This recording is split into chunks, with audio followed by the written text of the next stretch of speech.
Babe, nagdala ako ng pagkain. Sabi kasi ng mama mo hindi ka na naman kumakain eh. Nakasimangot na sabi niya. Huwag mo nang uulitin yun ha. Sige ka, kapag inulit mo pa, magtatampo na talaga ako. Kunwaring inis na wika ng girlfriend ko, kaya napangiti na lang ako. Ngunit agad ring naglaho ang ngiti sa labi ko, nang unti-unti siyang naglaho sa hangin. Napayuko na lang ako, at saka napangiti ng mapait. Muntik ko nang makalimutang wala na kami. Kasalanan ko naman rin kung bakit ako nalulungkot ngayon. Hindi ko man lang inintindi si Rain. Basta ko na lang siyang iniwan at pinagtabuyan. Iniling ko na lamang ang ulo ko, tsaka tumayo. Plano ko na sanang umakyat sa taas nang matigilan ako. Agad naman akong napalingon sa pinto nang makarinig ng sunod-sunod na katok.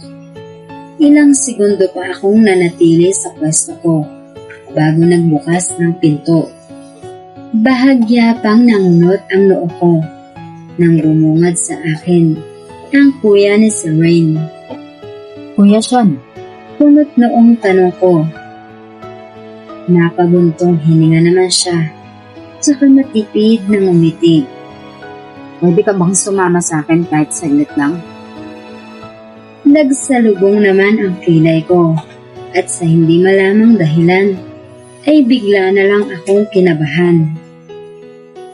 Hindi na rin ako nagtanong pa at sumunod na lang sa kanya. Ngunit agad rin akong nagtaka nang mapansing maraming tao sa kanila. May nag-birthday po ba sa pamilya niyo?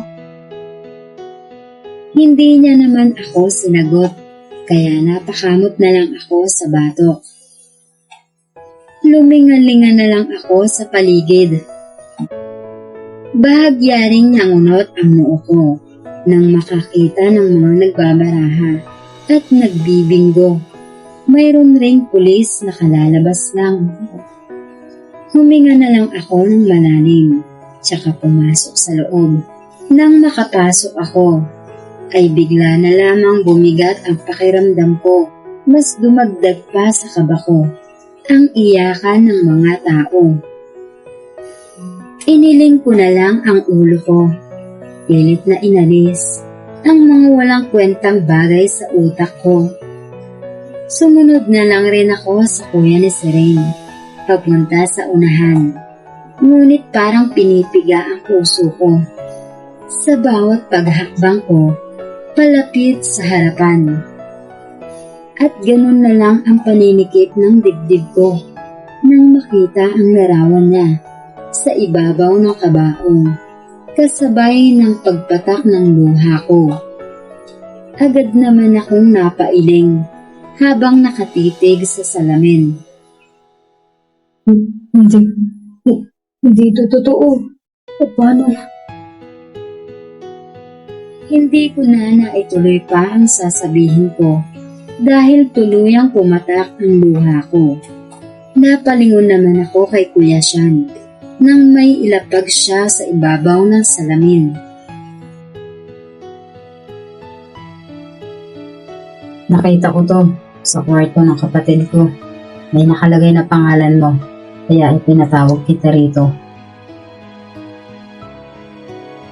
Paliwanag niya. Nakagat ko naman ang ibabang labi ko. At saka, dahan-dahang binuksan ang sobre. Huminga muna ako ng malalim bago tuluyang binasa ang huling liham na matatanggap ko mula kay si Rain. Dear Joshua, alam kong kapag nabasa mo to, wala na ako. Gusto ko lang sabihin mahal na mahal kita. Siguro naman tanda mo pa rin yung mga bilin ko sa'yo. Sana kahit hindi mo na ako kasama, inaalagaan mo pa rin ang sarili mo. Miss na kita, babe. Ang hirap palang tigilan ang sarili mo, huwag mangulit. Gusto kitang puntahan, magmakaawa na bumalik ka sa akin. Pero alam kong magagalit ka lang rin. Alam mo ba, babe, kahit na nakapaghiwalay ka sa akin, pagkatapos mo makuha ang lahat, mahal pa rin kita. Huwag ka mag-alala, napatawad na kita. Gusto ko lang sabihin sa'yo na hindi kita niloko. Ikaw lang yung lalaking minahal ko at mamahalin ko habang buhay. Ayokong maging selfish, kaya sasabihin ko na yung totoo. Patawarin mo ako kung sa liham ko ipagtatapat ang lahat sa'yo. Babe, naaalala mo yung dinala mo ako sa inuman ng barkada nyo? Sobrang lasing na lasing ka na nun. Kaya siguro, hindi mo na malayang hindi na ako yung katabi mo. Hindi ko alam kung paano magsisimula pero nang gabi iyon, kinuha ng mga kabarkada mo kung ano ang dapat para sa'yo. Patawad kung hindi ko agad sinabi sa'yo. Patawarin mo ako kung mas pinili kong protektahan ka kaysa magsabi ng totoo. Joshua, tinakot nila ako na kapag nagsumbong ako, papatayin ka nila maging ang pamilya ko. Kaya kahit mahirap, pinilit kong itago yung hirap at sakit. Inakala ko rin malakas na ako ngunit mahina rin pala ako. Kaya patawad kung hindi ko na kayang lumaban. Pagod na kasi ako. Tapos, yung nag-iisang taong kinakapitan ko, iniwan pa ako. Hindi kita sinusumbatan. Pinapaalam ko lang na nasaktan ako noong maghiwalay tayo. Patawarin mo ako, babe, kung ako naman ang mangiiwan ngayon. Palagi mong tatandaan na mahal kita. Huwag kang masyadong malungkot para hindi ako mahirapan umalis. Magkita na lang tayo ulit. Hihintayin kita. Mahal na mahal kita. Nagmamahal, si Rain. Napapikit na lang ako pagkatapos kong mabasa ang sulat niya. Ngunit agad ring napamulat nang may makapa akong matigas. Agad ko namang kinuha kung ano ang nasa loob ng sobre at halos manlumo ako sa nakita ko. Tuluyan na akong napahagulgol habang mahigpit ang hawak sa pregnancy test na may 2 guhit sa gitna. Napailing na lang tuloy ako habang nakatikom ang kamao at nanggigigil sa galit.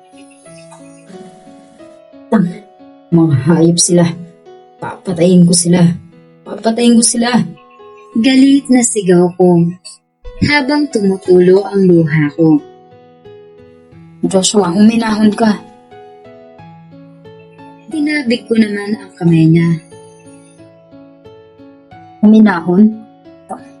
Nirate nila yung girlfriend ko. Tapos gusto mo kong huminahon. Galit na tanong ko. Napabuntong hininga naman siya. Noong nakaraang linggo pa nakakulong yung mga kabarkada mo, Joshua. Natigilan naman ako, tsaka pagak na napatawa.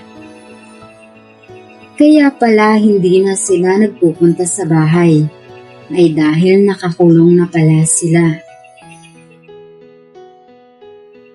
Dahan-dahan ko namang ibinaba ang kamao ko, at saka ilang beses huminga ng malalim. Ngayon nalaman mo na ang totoo. Pwede ka nang umalis. Agad namang nangunot ang noo ko. Teka, bakit pinapaalis mo na agad ako? Ngumiti naman siya ng mapait. Hindi pa ba halata na galit ako sa'yo? Pasalamat ka nga. At mahal ko ang kapatid ko. Kaya pinaalam ko pa sa'yo ang pagkamatay niya. Natahimik naman ako. At bahagyang napayo ko. Kung tutuusin niya, hindi mo deserve matandang buron niya. Pero sinabi ko pa rin sa'yo, kasi mahal na mahal ka na kapatid ko. At alam ko sa mga oras na to, ikaw lang gusto niya makasama. Mahinang sabi niya, tsaka tumalikod at naglakad papalayo. Agad namang bumuhos ang luha kung kanina ko pa pinipigilan habang mahigpit ang hawak sa pregnancy test tsaka mapait na ngumiti. Kung sana inintindi kita, kung sana hindi kita iniwang nag-iisa, di sana masaya na tayo ngayon. Kahit hindi sa akin ang baby, ay tatanggapin ko dahil mahal kita si Wayne. Pero pareho niyo na akong iniwan.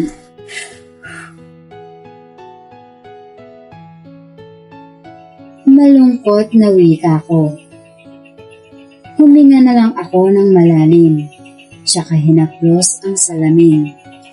Mapait pa akong napangiti bago nagdesisyong umalis. Gustuhin ko mang manatili. Alam kong hindi pwede dahil galit sa akin ang kuya ni Serene. Lumabas na rin ako ng bahay nila, tsaka tinahak ang daan pauwi sa amin. Hindi ko na rin mabilang kung ilang beses akong natulala at nahihinto sa paglalakad. Makalipas ang mahigit 1 buwan, ay nailibing na rin si Rain. Nandun lang ako, malayo sa kanila, dahil ayokong gumawa ng gulo. Nang makaalis ang mga tao, ay tsaka pa lang ako nakalapit sa puntod niya. Agad rin nanikip ang dibdib ko. Yung bigat nandito pa rin sa puso ko. Dahan-dahan kong hinaplos ang pangalan niya sa lapida. Tsaka pinigil ang sariling maiyak. Serene, I'm sorry. I'm sorry kung hinusgahan kita. I'm really sorry. Umiiyak na sigaw ko. Nagbabaka sakaling muli kong marinig ang boses niya. Ngunit malabo nang mangyari yun. Pinahid ko na lang ang luha ko, tsaka inilapag ang bulaklak. Paalam na. Serene, mahal na mahal kita. Mahinang sambit ko. Nginitian ko pa ang puntod niya, tsaka nagdesisyong umalis. Naglakad na lang ako pabalik at hindi ko na malayang nakatulala na pala ako habang naghihintay ng masasakyan. Hiniling ko na lamang ang ulo ko, tsaka hinintay ang go signal. Nang biglang may isang babae ang hindi tumitingin sa dinaraanan niya. Mabuti na lang at mabilis ang reflexes ko, kaya nahila ko kaagad siya. Agad naman akong nilingon ng babae, tsaka nagtaas ng kilay. Ano ba problema mo? Mataray na tanong niya, dahilan para mapagmasdan ko ang mukha niya. Serene, Naniniguradong tanong ko. Kinunutan niya naman ako ng noo. Hindi ako si Rain. Ako si Celine. Inis na sabi niya. Napakurap-kurap naman ako. Tsaka napatingin sa suot niyang ID. Celine Mercadejas ang pagbasa ko sa pangalan niya. Gamit ang isip ko. At ewan ko ba, pero bigla na lang akong kinalabutan. Hinirapan niya naman ako, tsaka malakas na binangga, bago nagmarcha palayo. Napalingon naman ako sa kanya, at pinanood siyang maglakad palayo. Itong babaeng ito, kamukha talaga siya ni Serene. Posible kayang makita mo ang taong mahal mo sa katauhan ng ibang tao?